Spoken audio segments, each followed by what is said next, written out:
The Ghost Protocol. Chief Engineer Maya Patel stood in the dim light of Lab 7, watching her breath fog in the near-freezing air. The experimental chamber before her held what might be humanity's last hope, a section of hull plating suspended in a vacuum chamber, its surface treated with an entirely new form of metamaterial. Her team had been working on this technology for 3 years, ever since the Valderan Empire had decimated Earth's conventional fleet at the Battle of Proxima Centauri. Temperature differential holding at 0.1 degrees above background radiation, announced Dr. James Chen from his monitoring station. Power signature. Negligible. Maya, I think we've finally done it. She didn't respond immediately, her dark eyes fixed on the readouts scrolling across her neural interface. The Valderans had superior technology in almost every way, more powerful weapons, stronger shields, faster ships. But they'd never had to evolve their technology through adversity. They'd never developed the art of hiding. Run the full spectrum analysis again, she ordered, her voice steady despite her racing heart. If we're wrong about this, a lot of people are going to die. The lab hummed with activity as her team ran through the battery of tests they'd performed countless times before. Maya's mind drifted to the memorial wall in the facility's main atrium, covered with the names of ships and crews lost to Valderan superiority. The ETS Dauntless, 437 souls. The ETS Defiant, 512 souls. The list went on. Thermal imaging shows no detectable signature, reported Sarah Okonjo, their thermal dynamics specialist. Even at maximum sensitivity, it reads like empty space. Gravitational distortion profile is within acceptable parameters, added Chen. No detectable mass shadow beyond normal space debris levels. Maya nodded slowly, allowing herself to feel the first stirrings of hope. Traditional stealth technology had always faced fundamental limitations. The laws of thermodynamics meant you couldn't hide heat forever, and the mass of a ship would always create gravitational distortions that sensitive enough equipment could detect. But they hadn't tried to break the laws of physics. They'd worked with them instead. The metamaterial coating didn't try to contain heat. It dispersed it across such a vast surface area that the temperature differential became virtually undetectable. The gravitational signature wasn't masked. It was diffused through a series of quantum field generators until it matched the background noise of space itself. Admiral Hassan is waiting for your report, Chen reminded her gently. Should I tell him we're ready? Maya took one last look at the test chamber. Inside, the hull section had become nearly invisible, not through active camouflage, but by becoming one with the void itself. Just as humanity's ancestors had learned to move unseen through forests and savannas, they would now teach themselves to hunt in the darkness between stars. Send the data, she said, but tell him this isn't just about stealth technology. We're going to have to completely rethink how we fight. The ships, the crews, the tactics, everything changes now. 12 hours later, Maya stood before the Earth Defense Council, her formal uniform feeling stiff and uncomfortable after so many months in labware. The chamber was packed with military officers and civilian officials, all eyes fixed on the holographic display showing her test results. The Ghost Protocol isn't just about hiding our ships, she explained, her voice carrying clearly through the hushed room. It's about transforming them into something the Valderans have never encountered. True space predators. She brought up the design specifications for the first planned vessel class. The ETS Phantom will be unlike any warship we've built before. No massive weapons arrays, no heavy armor. Every system is designed around minimal energy signatures and maximum precision. We're not building a warship, we're building a hunter. Admiral Hassan, his face bearing the scars of too many lost battles, leaned forward. And you believe these ships can effectively engage Valderan vessels? Maya's response was to bring up footage from their weapons tests. We've developed a new class of kinetic penetrators, essentially upgraded versions of ancient railgun technology. They require almost no energy to launch, and at the velocities we're achieving, They can pierce Valderan shields before they even register the threat. The room fell silent as they watched the demonstration. A target plate of Valderan battle armor, the same material that had shrugged off Earth's most powerful energy weapons, split apart like paper under the impact of the hypervelocity projectile. But the real advantage, Maya continued, is psychological. The Valderans have never faced an enemy they couldn't see. They've never had to wonder if death was sailing beside them, watching, waiting. We're not just going to hit their ships, we're going to shatter their sense of invulnerability. She could see the impact her words were having. These were military leaders who had watched helplessly as Earth's finest ships were torn apart by Valderan's superior technology. Now she was offering them something the enemy couldn't simply overwhelm with brute force. "How soon can we begin production?" Admiral Hassan asked, his voice carrying the weight of command. Maya allowed herself a small smile. "The first hull sections are already being fabricated. We've been running parallel development tracks for months. Give me 6 months, and I'll give you a ship that can hunt the hunters." As the council members discussed the implications, Maya's thoughts turned to the crews who would serve on these new vessels. They would need to be different, patient, disciplined, able to maintain absolute silence for weeks at a time. They would need to think like submariners of old, treating space itself as their ocean depths. "There's one more thing," she added, drawing their attention back. "We need to start training crews immediately. These ships will require a completely new mentality. We're not looking for aggressive tacticians. We need hunters, people who understand that the perfect kill is the one the enemy never sees coming." Admiral Hassan nodded slowly. "I think I know where to start looking. We've got a few submarine commanders who've been itching for a chance to prove their doctrine could work in space." Maya brought up one final simulation, a Ghost Protocol ship sliding unseen through a Valderan battle fleet, choosing its moment to strike with lethal precision. "The Valderans think they've won this war," she said softly.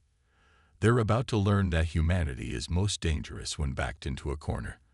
We're going to teach them why Earth's predators were always the ones you never saw coming." The council voted unanimously to accelerate the Ghost Protocol. As Maya left the chamber, she caught a glimpse of her reflection in a window. Dark circles under her eyes spoke of countless sleepless nights, but there was a fierce pride in her expression. Humanity had spent its history learning to survive against superior predators. Now those ancient lessons would serve them among the stars. The Valderans were about to discover that they weren't the apex predators they thought they were. In the darkness between stars, a new hunter was evolving, and it had learned its craft over millions of years of survival on the most competitive planet in known space. The ghost ships were coming, and with them, the very nature of space warfare would change forever. Silent Hunt. Captain Kai Zhang floated motionless in the command chair of the ETS Phantom, surrounded by darkness. The bridge crew worked at stations illuminated only by the faintest red lighting, their movements deliberate and silent despite the lack of atmosphere to carry sound. Old habits from training died hard. 15 days of silent running had brought them deep into Valderan space. 15 days of watching, waiting, gathering intelligence on the massive supply convoy that supported the Empire's frontline forces.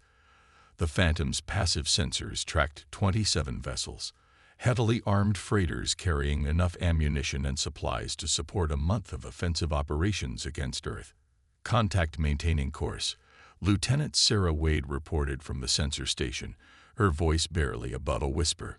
"Lead vessel at bearing 047, range 2 million kilometers. No indication they've detected us." Kai checked his neural interface display. Hull temperature, 2.3 degrees above background radiation. Power emissions, negligible. Heat sink capacity, 74%. They could maintain silent running for another 10 days if necessary, but the mission called for action much sooner. Their target was the convoy's ammunition carrier, the largest vessel in the formation. Disable it, and the entire Valderan offensive would grind to a halt. But timing was everything. Strike too soon, and the escort vessels would have time to mount an effective search. Strike too late, and they risked detection as their heat signature slowly built up. Tactical. Kai vocalized through the ship's internal communication system. Status of targeting solutions. Lieutenant Commander Victor Rossi's response came back instantly. All solutions refined and locked. Kinetic penetrators aligned for simultaneous impact on shield generators and primary power distribution nodes.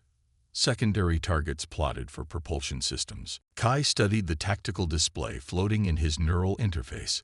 The Phantom carried 16 kinetic penetrators, solid tungsten rods accelerated to a fraction of light speed by electromagnetic rails. Each one had to strike its target with absolute precision.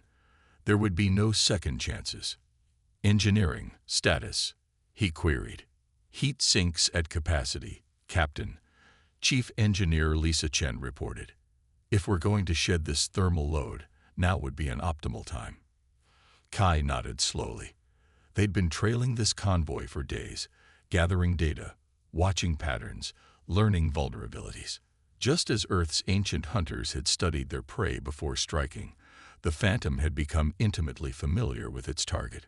All hands, prepare for combat operations, he subvocalized. Weapon release in 10 minutes. Maintain emissions discipline until final countdown. The bridge crew acknowledged with hand signals, their movements precise despite weeks in zero gravity. They had trained for months in simulators, practicing until every action became instinct. They weren't just testing a new ship, they were proving a new way of warfare. As the minutes ticked down, Kai reflected on the journey that had brought them here. The Phantom was unlike any vessel he commanded before. No massive weapon arrays, no powerful shields, no redundant systems. Everything was stripped down, minimized, optimized for stealth. They were the evolution of humanity's oldest hunting strategies. Patience, precision, and the perfect kill. 5 minutes to weapon release, Rossi announced softly. The electromagnetic rails began their near-silent charge, drawing power so gradually that even dedicated sensor arrays would mistake it for background radiation. 16 tungsten rods, each precision-guided and accelerated to devastating velocity, aligned with their targets. 2 minutes. Through the passive sensors, Kai watched the ammunition carrier drift along, its crew unaware that death was sailing beside them. Just like the great predators of Earth's oceans, the Phantom had stalked its prey patiently, choosing the perfect moment to strike. 1 minute. The bridge crew's breathing slowed. An unconscious response drilled into them during training. Every system was primed, every calculation double-checked. Success meant not just destroying the target, but proving that humanity had found a way to fight back against overwhelming odds. 30 seconds. Kai allowed himself a small smile in the darkness. The Valderans were about to learn that technological superiority meant nothing against an enemy they couldn't see coming. 10 seconds. 5, 4, 3, 2, 1. Weapons free. The Phantom shuddered almost imperceptibly as 16 kinetic penetrators launched simultaneously.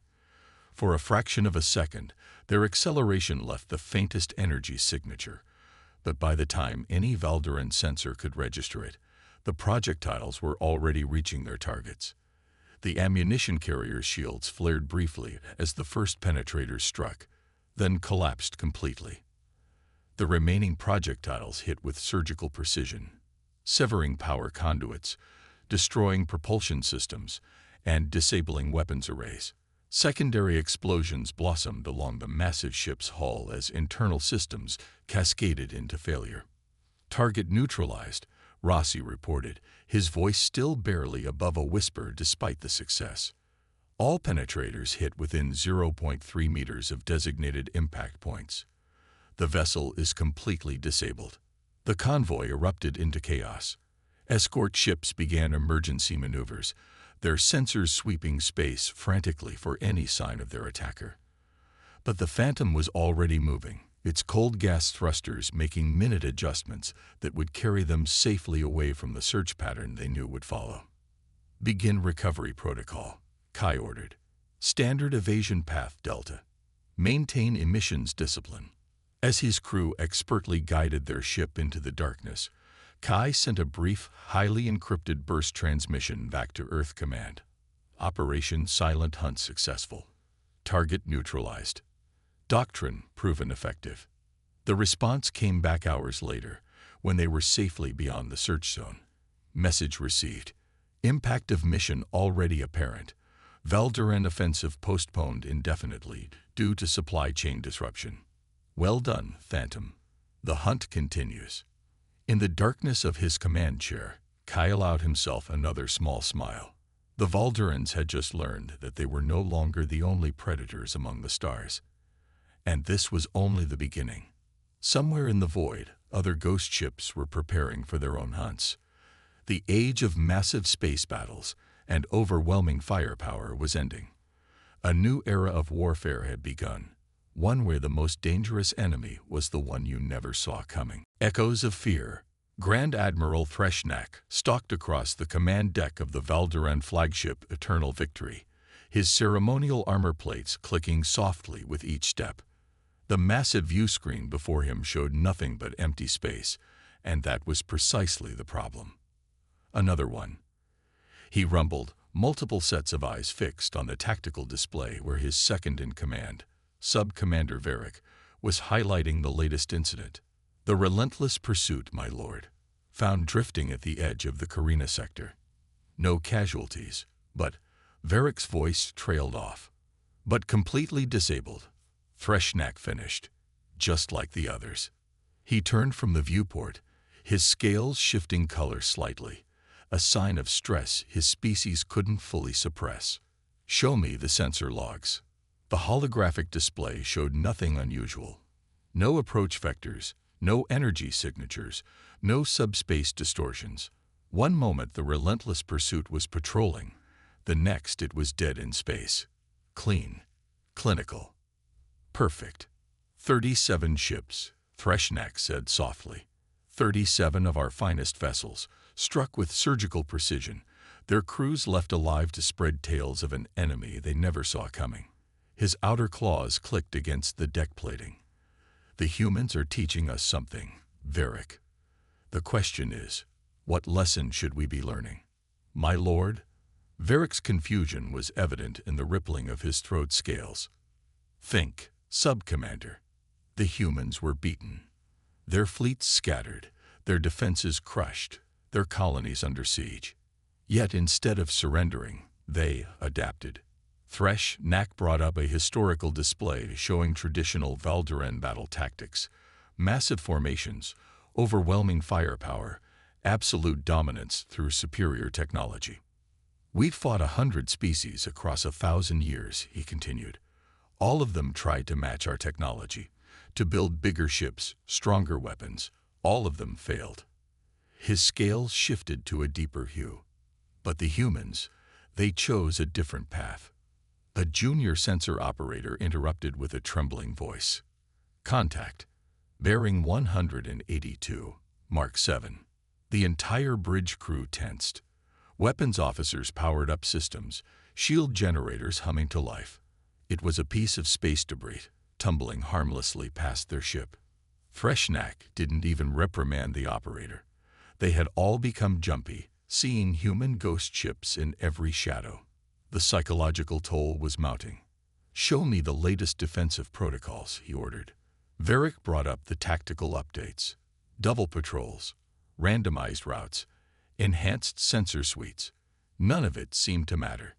The human stealth ships struck with impunity, appearing and disappearing like spirits from ancient stories.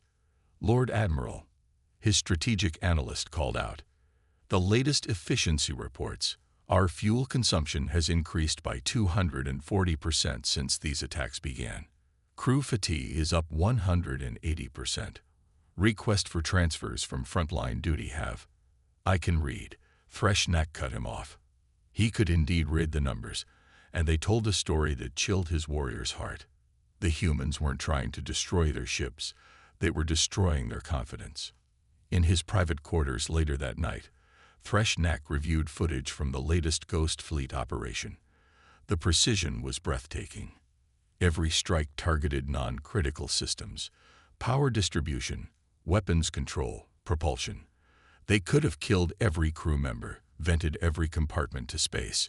Instead, they left them alive, helpless, afraid. His communication panel chimed.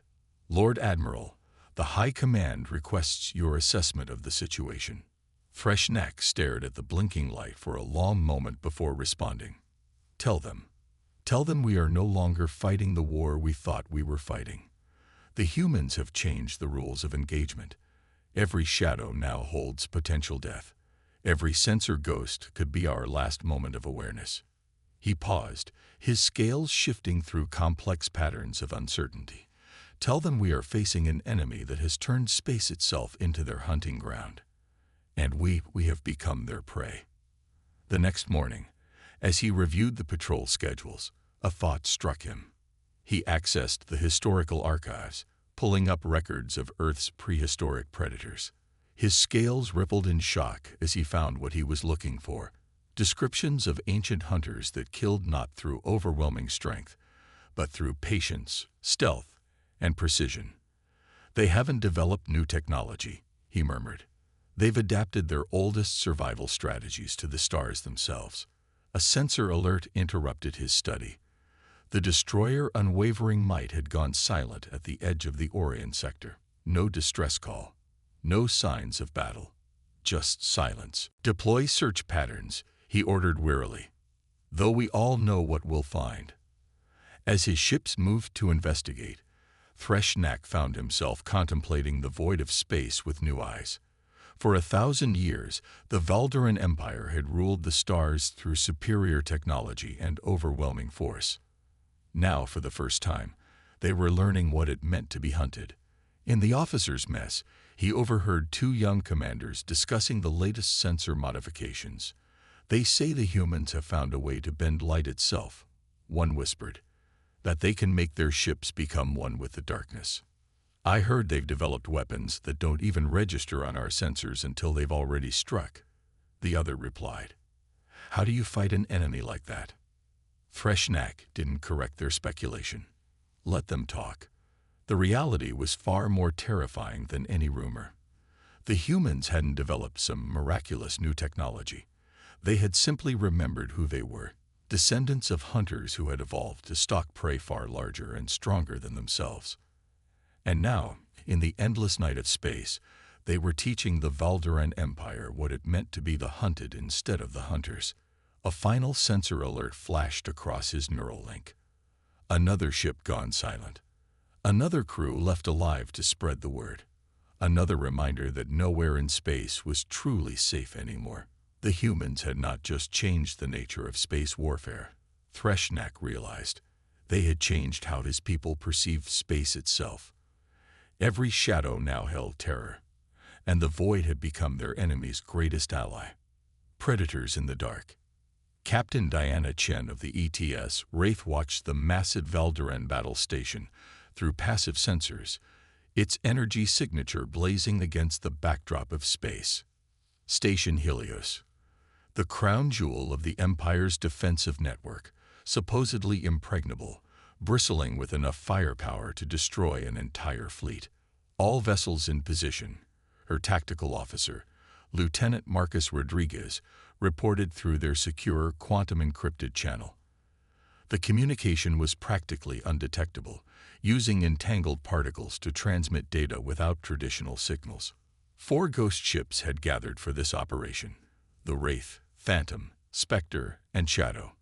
Never before had so many stealth vessels coordinated for a single strike. The risk was enormous, but so was the potential reward. "Status check," Diana subvocalized through the fleet channel. One by one, her fellow captains responded. Phantom in position. Heat signature nominal.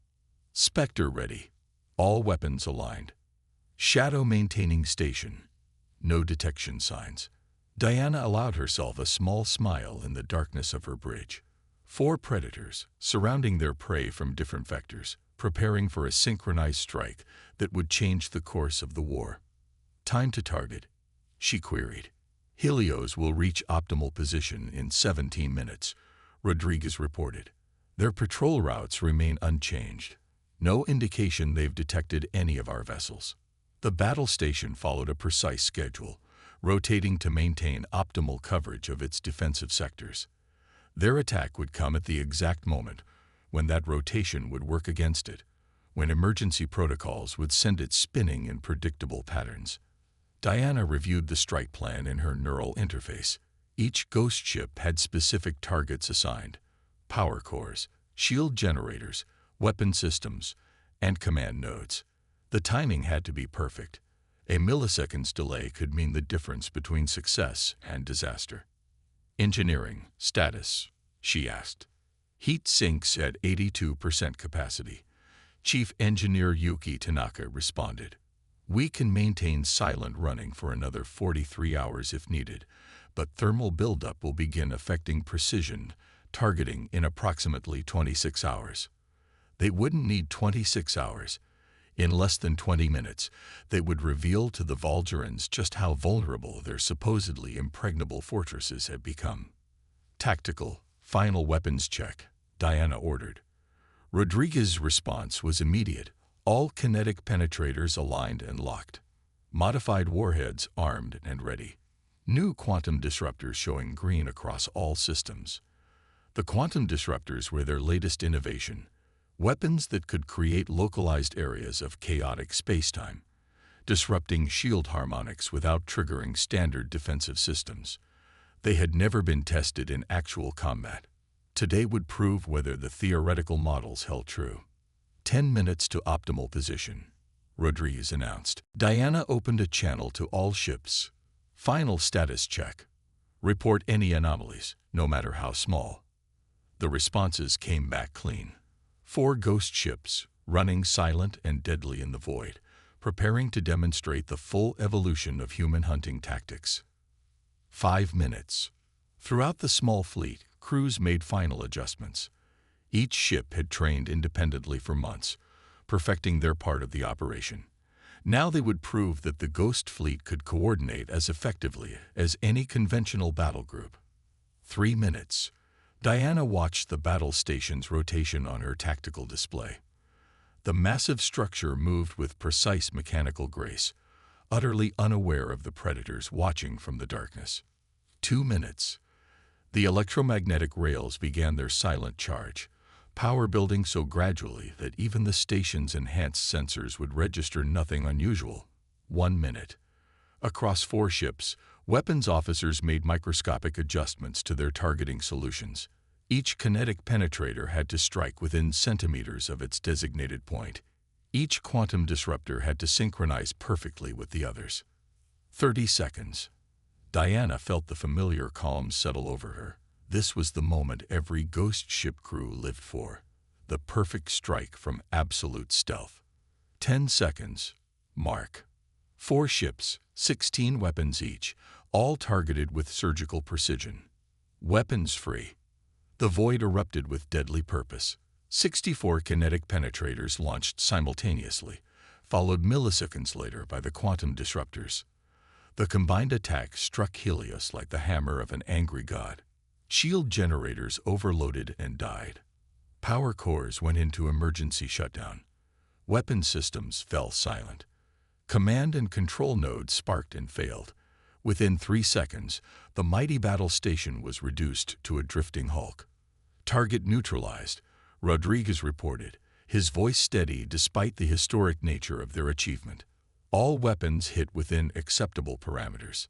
Station defensive systems are completely offline. Diana watched through passive sensors as emergency lights flickered across the massive structure. No atmospheric breaches, no critical damage to life support, just as planned. Another lesson for the Volgerans about humanity's precision. Begin disengagement, she ordered. Standard scatter protocol Delta. The 4 ghost ships slipped away in different directions, using predetermined routes that would make tracking impossible. They had appeared from nowhere, struck with devastating effect, and vanished back into the void. Hours later, when they were safely beyond pursuit range, Diana received the first intelligence reports. The Valderan High Command was in chaos, their most sophisticated defensive installation, protected by their most advanced sensors, had been disabled without firing a single shot in its own defense. More importantly, they now knew that humanity's ghost ships could coordinate complex operations. No target was safe. No defense was impregnable. The hunters could strike anywhere, at any time, with devastating precision. Diana recorded her final mission report with a sense of profound satisfaction. Operation Shadow Strike successful. All objectives achieved. Ghost Fleet coordination protocols proven effective. The Valderan Empire now knows that their technology cannot save them. The void belongs to the hunters. In her private quarters, she studied the tactical recordings of their attack. 4 ships moving as one, striking from different vectors with perfect synchronization. Earth's ancient pack hunters had evolved to take down prey far larger than themselves. Now their descendants were doing the same among the stars. The war was far from over, but its nature had changed forever. The Valderans were learning what it meant to be stalked by predators they couldn't see, couldn't fight, couldn't escape. And this was just the beginning. Evolution of war. The Valderan High Council chamber was silent as Grand Admiral Threshnak delivered his report. The massive circular room, normally a symbol of the Empire's power and confidence, felt somehow smaller now. In the past 6 months, we have lost or had disabled 47 capital ships, 12 battle stations, and 38 supply convoys. He stated, his scales shifting through shades of distress.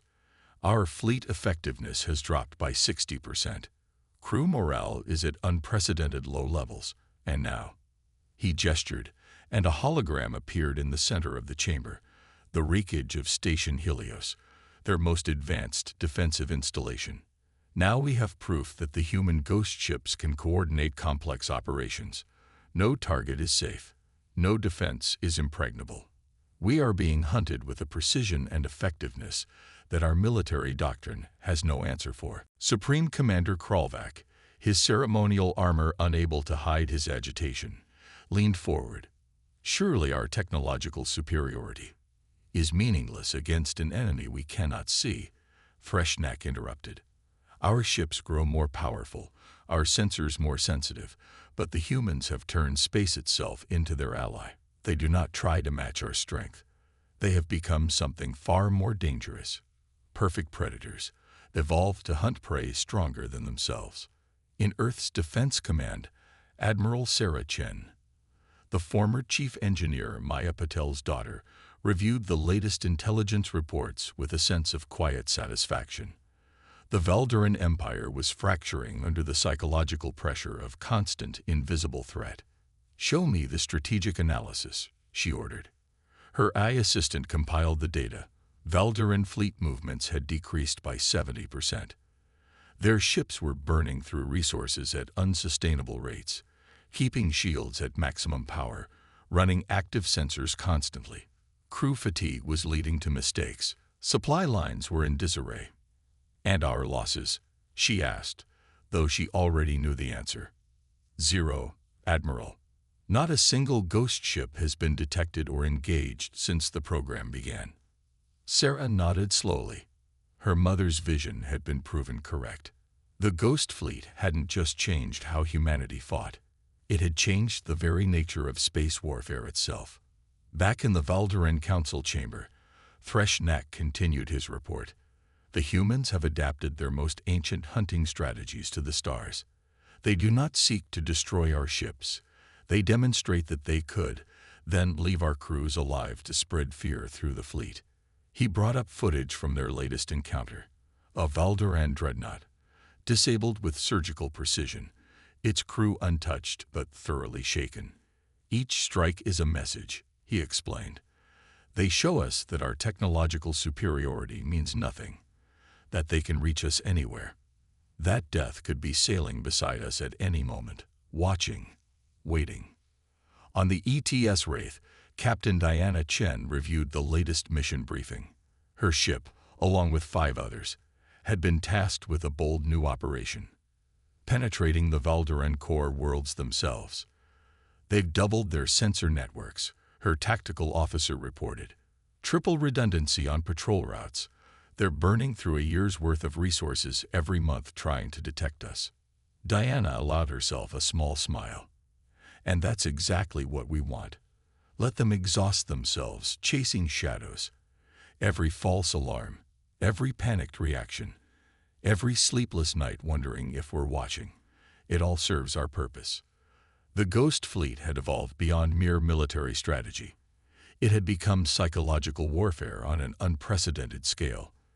The mighty Valderan Empire was being undone not by superior firepower, but by the constant, gnawing fear of invisible predators. In a secure conference room on Earth, Sarah Chen met with the Defense Council. The holographic displays showed the strategic situation. Valderan forces retreating from conquered territories, their once aggressive expansion replaced by desperate defensive consolidation. They've requested diplomatic contact, she announced. Not through intermediaries this time. Direct negotiations. The council chamber erupted in murmurs. Admiral Hassan, now showing his age, but still sharp as ever, spoke first. After all this time, what changed? Sarah's response was to play a captured transmission from a Valderan command conference. They watched as Threshnak addressed his fleet commanders. We are fighting an enemy that has mastered the art of invisibility. Our ships grow stronger, but they strike where we are weak. Our sensors grow more sensitive, but they move between the photons themselves. We are not at war with the humans' technology. We are at war with their nature as hunters, evolved over millions of years on the most competitive planet we have ever encountered. The recording continued. And now they have brought that evolution to the stars. We cannot defeat what we cannot see.